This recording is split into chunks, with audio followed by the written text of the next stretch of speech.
நாமத்துக்கு ஸ்தோத்திரம். இந்த இடத்துல நாங்கள் நிற்கிறதும் நிர்மூலமாக இருக்கிறதும் கர்த்தருடைய பிரதான கிருபை. இதை எங்களுக்கு கர்த்தர் வந்து எங்களுக்கு சிறு சாட்சியா இல்லை, எங்கள் வாழ்நாள் முழுவதும் நாங்கள் சொன்னாலும் ஆண்டவருக்கு ஈரோ இல்லை, இனிமேல் ஆண்டவர் செய்த அற்புதம். கடந்த வருஷத்துல கூட நான் கடந்த வருஷம் முழுவதுமா கூட இந்த இடத்துல இல்லவே இல்லை. எசப்பா திருமணமாகி 5 வருஷம் ஆச்சு.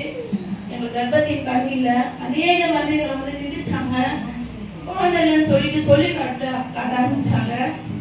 ரொம்ப மனசு கஷ்டப்பட்டு என்ன நடந்துட்டேன்னா ஆறுதல் சொல்லவும் யாரும் இல்லை. இந்த இடத்துல தனிமையில நான் நின்னேன். ஆனால் என் கூட ஏசப்பா மட்டும்தான் இருந்தாரு. ஏசப்பா இருக்கிறதுல நான் ஒவ்வொரு நாளும் உணர்ந்தேன். எங்க ஹஸ்பண்ட்காக கூட நான் நிறைய ப்ரேயர் பண்ணியிருக்கோம். இந்த இடத்துல அவங்க இருந்த நிலைமை வந்து இந்த சபைக்கு வந்தவங்களுக்கு அநேகருக்கு தெரியும், சுற்றி இருக்கிறவங்களுக்கு அநேகருக்கு தெரியும்.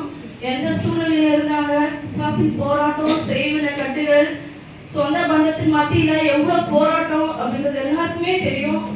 எல்லா நிலைமையிலும் நான் ஒரே ஆளா நின்னேன். என் கூட ஏசப்பா நின்னாரு. நான் எந்த டைம்ல ஏசப்பா நான் என்ன பண்ண போறேன்னு எனக்கு தெரியல ஆண்டவரே அப்படின்னு சொல்ற டைம்லாம் என் 1000 ஒரு ஊழியக்காரர் ஆண்டவர் எனக்காக கொண்டு வந்து நிறுத்துவாரு.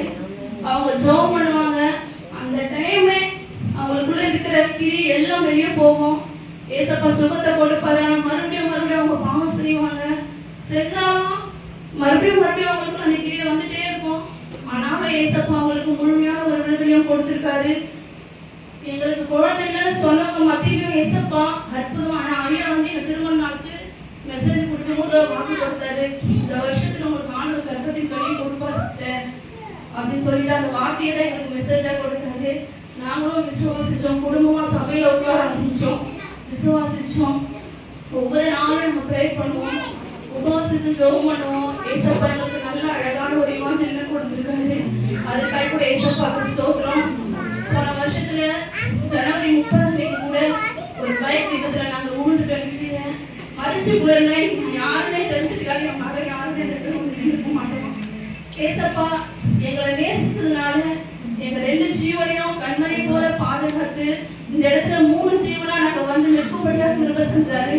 நான் தனிமையாம என் வீட்டுக்கு போனேன். ஆனா நான் இங்க வரும்போது யாக்கோபு போல 20 ஆசீர்வாதத்தோட ஏசப்பா அதுக்காக ஏசப்பாக்கு கொடான கோடி நன்றி. இம்மட்டுமா இந்த வழிநடத்தின எபினேசர் இனிமே எங்களை வழிநடத்துவாரு. இன்னும் நாங்க குடும்பமா சபையில உட்காரணும். ஏசப்பா இன்னும் அநேக அற்புதங்கள் அதிசயங்களை எங்க வாழ்க்கையில செய்வாரு. அதற்காக கூட ஏசப்பா கொடான கோடி நன்றி. எங்களுக்காக குடும்பத்துக்காக சொல்லி அனைவருக்கும் நன்றி.